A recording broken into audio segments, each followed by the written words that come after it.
Hey, what's up, Street Gods? It's Eric from the Eric Street Photography blog. So I want to share with you some turbo thoughts on happiness. So this is a thought that I had this morning while at the sauna at the gym, my little sauna epiphany. Is it possible to be happier in life? And is there an ultimate limit to our happiness? And is there a human state we could achieve that is beyond happiness? Some interesting thoughts.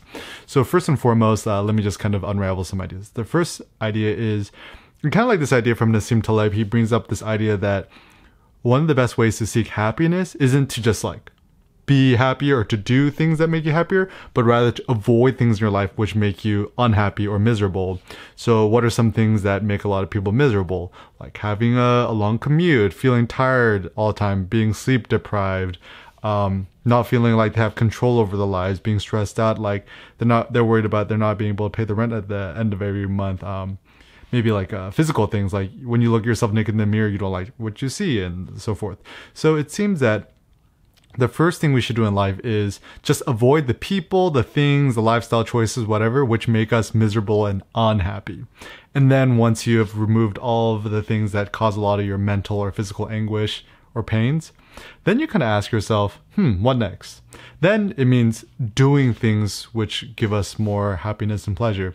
So generally speaking, I think for me at least, the most pleasure I get is when it's active, when I'm doing something, when I'm reading something super interesting, listening to something super interesting, creating something, when I'm writing, I'm walking and I'm thinking, I'm lifting weights, when I'm having deep conversation with people I care about or people kind of on the similar mental level as me, when I'm making videos, when I'm writing, blogging, photographing, whatever it may be. And so I was thinking, even with happiness, right? There must be an upper limit to feelings of pleasure because, if you think about just pleasure as something that we perceive in our body, there's only so many hormones and physiological, like electromagnetic signals that our bodies could get off. Like there's only so much serotonin, dopamine, and all these other feel-good chemicals that our body could give out. And certainly there must be an upper limit to how many receptors we have in our brain or our body parts that allow us to feel pleasure. And unless we're able to surgically enhance ourselves, add more neuroreceptors to our brain or our body, we certainly cannot. There must be an upper limit to how much pleasure we could feel, right? And so think about if you do everything that you reach the upper limit of pleasure, there's obviously not anything beyond that. And I mean, I think for the most part, even feeling happy, to me, like the best way I would describe the happiest mental state or physical state I've been in when I was living in Vietnam. I'm doing extreme intermittent fasting, like doing breakfast or lunch, drinking lots of black coffee throughout the day, walking, enjoying the sunlight, talking to strangers, doing lots of creative work, having lots of good coffee, doing a lot of good creative work at the coffee shop, having nice conversations with Cindy, being relaxed, not worrying about like rent or cleaning or cooking or anything like that. We're living in a hotel most of the time. And also we're just kind of living in our hotel room. All right, good. The microphone's on. So, and how did this manifest? It meant that I was just more productive. Like I wrote more, I thought more, I read more, I was less interrupted. I wasn't anxious or worried or stressed about anything. And I was just like in this creative Dionysian frenzy ecstasy of just creating, thinking, and essentially self-expression. And also it helped that in Vietnam, the Wi-Fi is insanely fast. So I could like record a 2 GB video and upload it in like 5 minutes. So there was no limits to my creative output. And so what it means to say is if you reach the upper extent of happiness or the conditions necessary for happiness, like being self-employed, not having to work, not stressed out about money, stuff like that, certainly the end of life must just be to be productive as an artist, for you to keep making whatever you consider your art, and to have supreme self-confidence in yourself. And also this is an interesting thing too for myself, like generally for the most part, you know, I purposely try to prevent myself from seeing like subscriber numbers or stats or bank accounts, any numbers. I avoid numbers like the plague because numbers generally tend to make me emotional. And so I would just produce things that just felt 100% unfiltered, 100% genuine. And I didn't really care if people liked it or didn't like it. As long as I liked it, that was enough.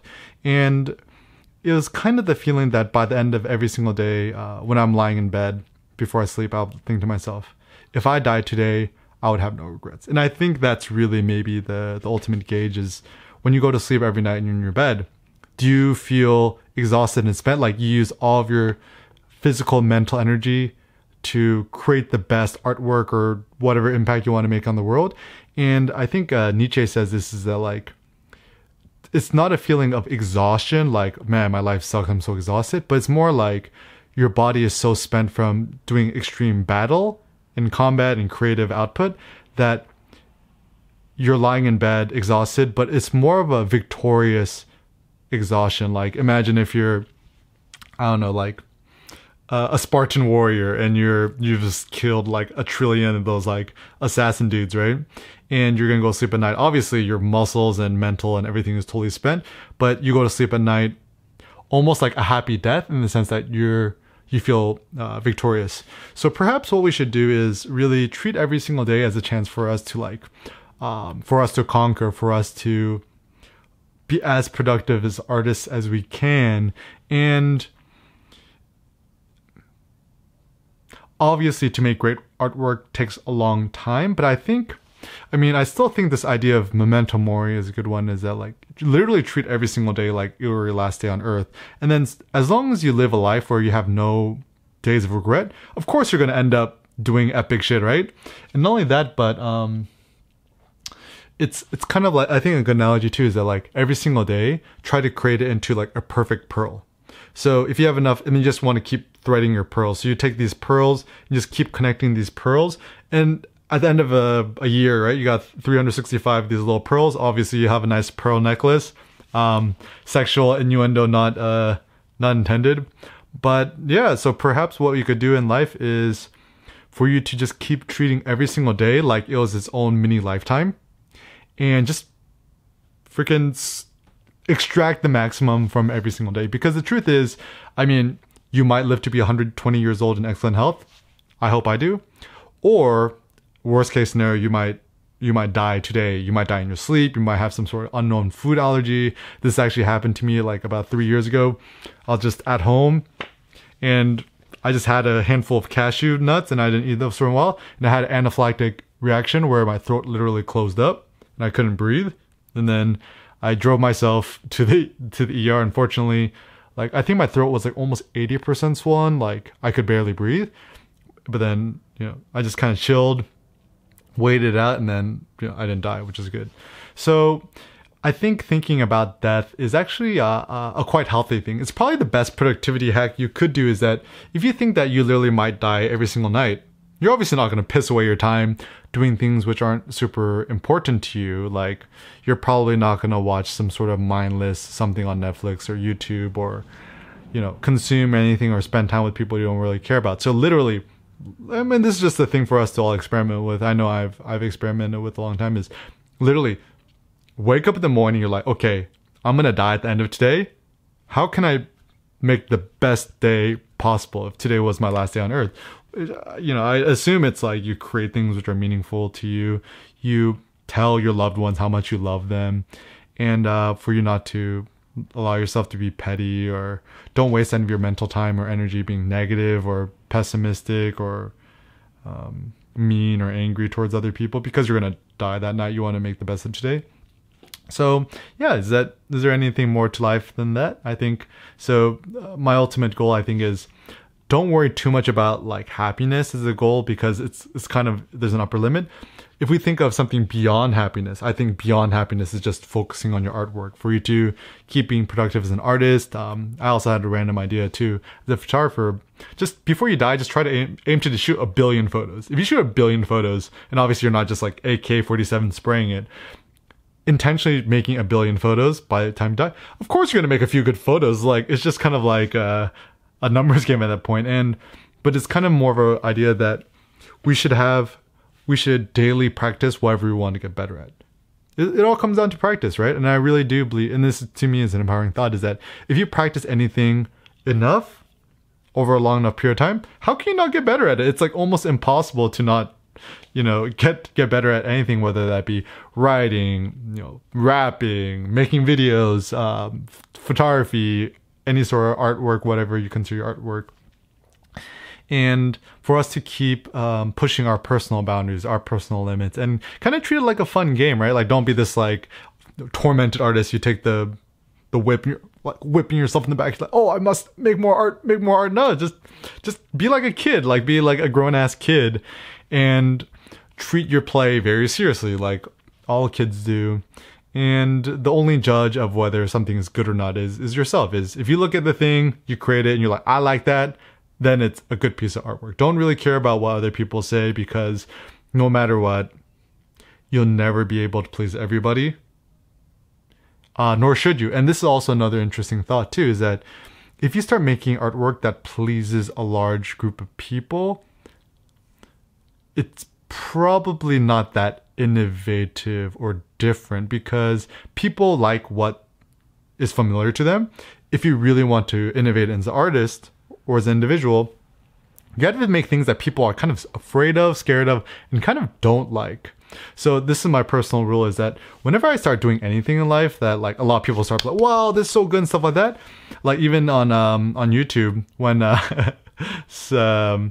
there's like, if let's say I make videos and there's just like too many really nice comments, people, oh, Eric, you're the best, whatever.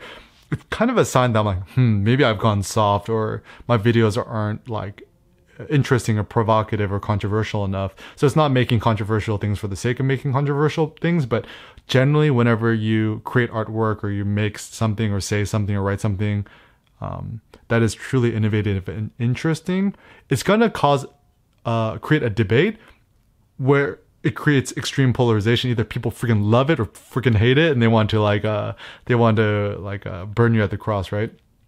So some just takeaway points. First point is, don't worry so much about your personal happiness. Obviously, you want to subtract the things in your life which make you miserable, but certainly pleasure, happiness is not just mere pleasure, or else we'd just be high on heroin and cocaine all the time, which we all obviously know it's not true happiness.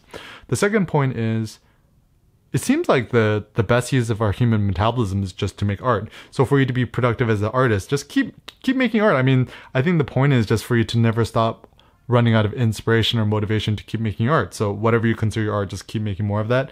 The third thing is, you are the ultimate judge and arbiter of how good your artwork is. You decide whether you like it, whether you don't, whether you want to keep it or ditch it. And if you're interested in, if your passion is photography and you want to improve your photos, and you don't know whether they're good or not, just upload them to arsbeta.com. Ars is my photography startup. And it will give you the opportunity to crowdsource feedback and critiques on your photos. And it's double blind. So it means that the person who look at your photo, they don't know who you are, and you don't know who's giving you comments. So it allows for more honesty. And the last thing is, just strive to just keep making artwork. And obviously you cannot predict whether you're going to become a billionaire from your art, you're going to get 1 trillion followers, or whether people 1,000, 2,000, 3,000 years from now will still remember your name. I mean, these are things which are a little bit outside our control, but it seems like the best way to increase your likelihood of success is just for you to be you. Like, why there's like 1 trillion people in the world, like why try to be anyone else? Just be more of you, be unfiltered, be productive. It also seems that the more you produce and the more unfiltered, straight up facts or knowledge or self-wisdom that you share with other people, it seems like you're going to gain more of a following that way. And once again, don't compare your follower or subscriber numbers. And the best way to do this isn't to just like force yourself to not think about it.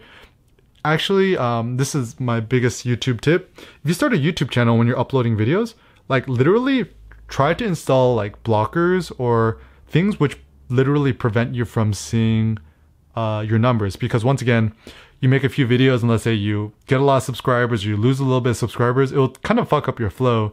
And so you shouldn't let growth or decline affect you too much emotionally. You should kind of just be steady and just kind of go with the flow of what you really believe in. And so continue being authentic. Don't worry if your art's good or bad. focus on whether it's authentic and real, or avoid being fake or don't front. And also realize your tastes in art and life will always keep changing. Allow yourself to evolve, allow yourself to enjoy the flux, and above all, enjoy life.